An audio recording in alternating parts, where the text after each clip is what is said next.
Bom dia, meus amigos, minhas amigas, meus familiares, todos aqueles que acompanham aí o nosso canal, o nosso Facebook.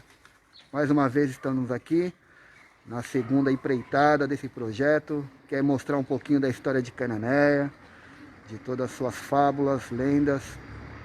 Estamos novamente aqui com o nosso professor, historiador, pesquisador João Carlos, que vai retratar hoje um pouco de uma história que muitos não conhecem, mas que é de grande importância para Cananéia e os nossos munícipes que estejam aí, fiquem atentos, acompanhem essa riquíssima história.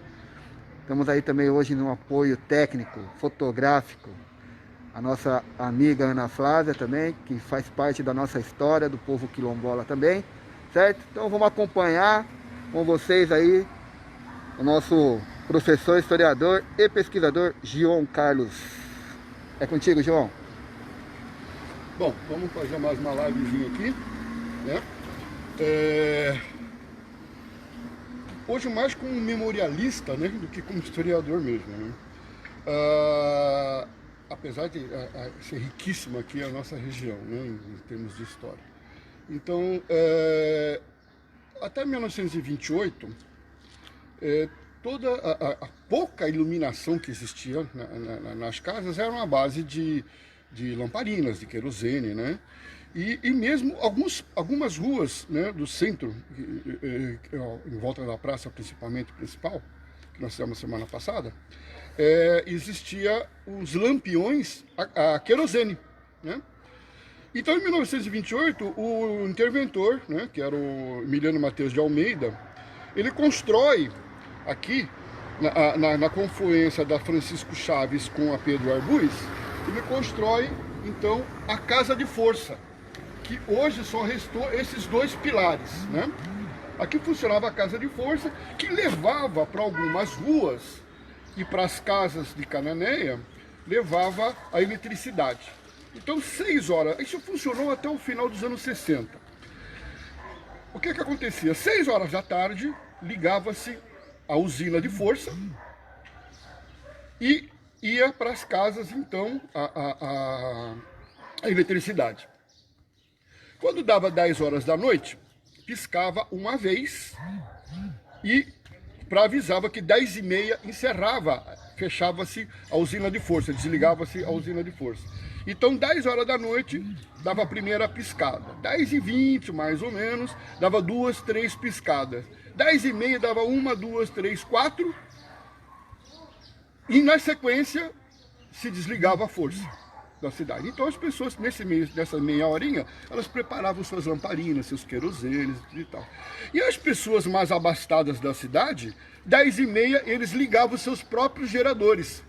Algumas casas, tinha uma meia dúzia de casas aqui que tinham seus geradores.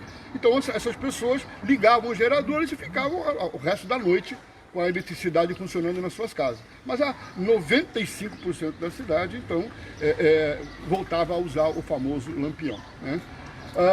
Aí nos anos 70 houve uma série de mudanças. Por exemplo, nesta quadra aqui do Colégio Holanda, neste lado aqui, nós tínhamos a usina de força.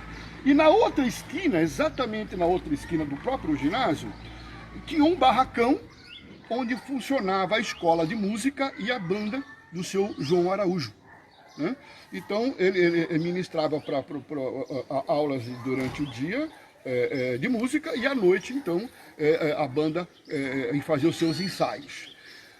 Bem na entrada aqui do Colégio Holanda, tinha uma mangueira, né, uma bela de uma árvore, que a gente usava para fazer, quando vinha para cá passar minhas férias, a gente usava para fazer de balancê, né?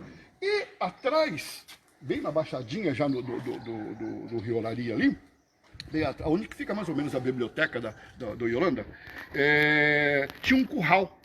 Tinha um curral na qual um descendente de escravos, aliás, um descendente de escravos, o negro Filico, ele tomava conta desse curral, né? Aí, aproximadamente em 74, muda-se o escopo do governo. Então eles começam a investir na cidade. Vem a Sabesp para cá, que vai fazer aqui lá no Morro São João o seu reservatório d'água. As torres, a partir de 1961, com a construção da Regis Bittencourt, começou a vir para cá as torres de energia, de transmissão, né? Então se popularizou a eletricidade na cidade, e o governo do estado então constrói o ginásio de Holanda, né? Desocupando essa área toda. E na outra esquina, da Machadinha aqui, que também vai sair no Rio Olaria, nós temos a rua Coronel Pedro Arbues, né? Que ele foi um grande militar, ele é patrono da Rota, inclusive, de São Paulo. Ele, no final do século XIX, ele entra para a Polícia Militar do Estado, né? E foi um grande militar, fez carreira. Em 1912, ele vai fazer estudos, se aperfeiçoar na França, Inglaterra e Alemanha, e em 1917 ele dá baixa, ele passa para a reserva, né, já. E na sequência, ele já tinha mais de 25 anos de força pública, e na sequência, então ele vai curtir, digamos assim, sua aposentadoria. Só que na Revolução de 30, quando tentaram, e depois conseguiram, depor o Washington Luiz, ele se apresenta, depois de 17 anos, 13 anos parado, aliás, ele se apresenta como voluntário. E ele vem defender justamente Iguape e Cananéia. Que as tropas do Sul queriam tomar São Paulo, os portos de Cananéia e Iguape eram muito importantes, então eles precisavam dominar essa região, e ele vai fazer as barricadas dele no bairro de Itapetangui, para esperar a invasão. As tropas são muito numerosas e acabam cercando o pelotão do Pedro Arbues. E ele, então, vendo perdido,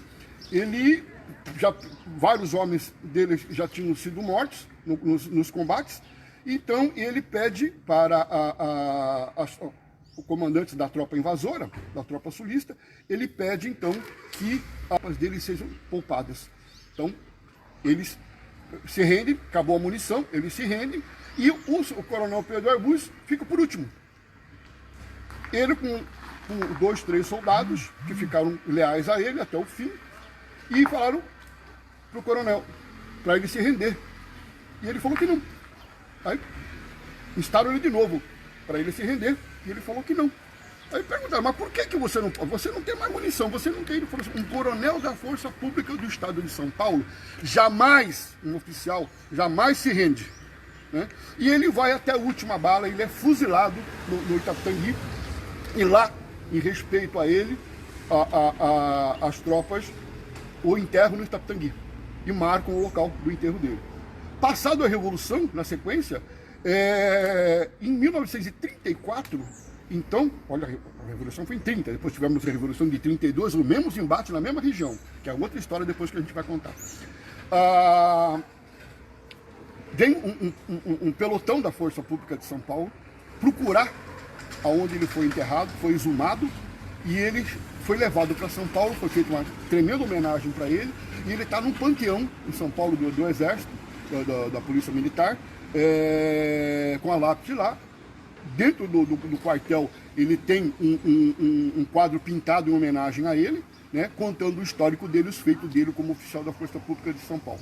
Então você veja, é uma rua pequena hoje, né, mas com uma história impressionante, né, de um homem que podia estar... Ele faleceu com 61 anos de idade. Ele podia ter ficado em casa, estava na reserva. Não, ele resolve, como patriota, defender as cores do estado de São Paulo. E ele escolheu Cananéia para o seu último embate, né? Então, o Cananéia sempre envolvido na história, sempre deu um jeitinho de alguém se apaixonar por ela e defendê-la até o último minuto, né? Como foi o caso do coronel Pedro Arbues. Então, para hoje, o que a gente tem é um pouco disso daí. Nós temos, então, a história do Pedro Arbues, nós temos a história da caça de força, da eletricidade na cidade, e nós temos, então, o Holanda, que foi o primeiro ginásio. E o que é que aconteceu? Então, a prefeitura, o colégio, que era o antigo Martim Afonso, a prefeitura passa para lá, né, em frente ao Correio, e aonde era a prefeitura, então, passa a ser o prédio exclusivamente da Câmara Municipal, ok? É isso aí, meus amigos. Hoje foi aqui mais um pouco da história de Canané. Então esse é o grande projeto, né? Toda semana a gente contar um pouquinho dessa riquíssima história que faz Canané ser o primeiro povoado do Brasil. Muitos chamam de cidade ilustre. E vamos acompanhando aí que toda semana vai ter alguma novidade, um pouco mais da história. E a gente tem que se aprimorar e aproveitar essa presença do João Carlos, um grande sabedor. A gente, na nossa linguagem africana, nós chamaríamos de griot, né? Que são as pessoas que detêm do conhecimento, detêm dessa paciência de ensinar os mais novos, né? Então a gente tem que ter essa gratidão ao João por disponibilizar o seu tempo, estar aqui junto conosco para mostrar um pouquinho dessa nossa riqueza que é Cananéia, cidade ilustre do Brasil, primeiro povoado do Brasil, e que, como ele mesmo diz, é apaixonante. É só mostrar aqui também um pouquinho da nossa fotógrafa que está ali, Ana Flávia também, ajudando. Então a juventude participando do contexto histórico para não deixar morrer a nossa história. Então que a gente passe gerações e gerações afirmando as nossas histórias. Beleza, gente? Vamos ficando por aqui. Até a próxima. Um bom sábado, um bom final de semana. Se cuidem, usem máscara, álcool em gel, fiquem em casa. Vamos se proteger. Um abraço a todos.